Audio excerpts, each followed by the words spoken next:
Sir அப்படியே சைடில்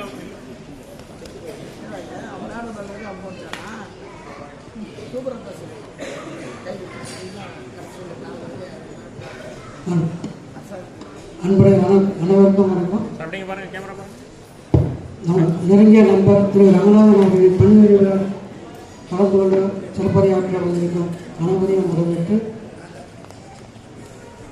அவர் படித்தவுடன் படிக்க செல்லவில்லை.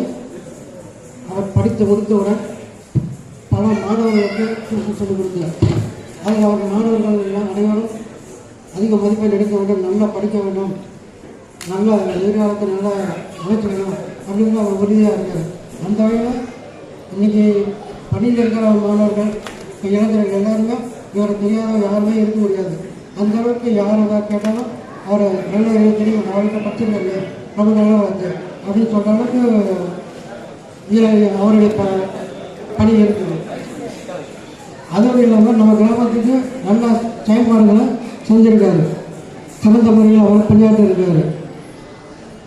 மேலும் அவர் அதற்கு பிறகு தான் தேர்வு எழுதி வழிபாடுத்துறைக்கு போனார். 25 ஆண்டுகள் அதில் பணிபுரிஞ்சிருக்காரு.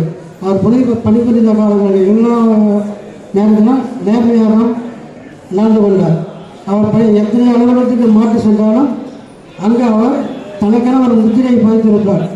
நம்ம எல்லாம் வழக்கத்தில் சொல்லுவோம், இவங்க நல்லா இருக்கணும், ஆனால் ரொம்ப நல்லவராக இருக்கக்கூடாது அப்படின்னாங்க. ஆனால் இவர் நல்லவர் தான்ப்பா, ஆனால் ரொம்ப நல்லவராக இருக்கிறாரு அப்படின்னு சொல்லுவார். இவரை பார்த்து அந்த அளவுக்கு இவரை எந்த அலுவலகத்துக்கு போனாலும் தனி முத்திரையை பார்த்து ஒர்க் பண்ணுவார்.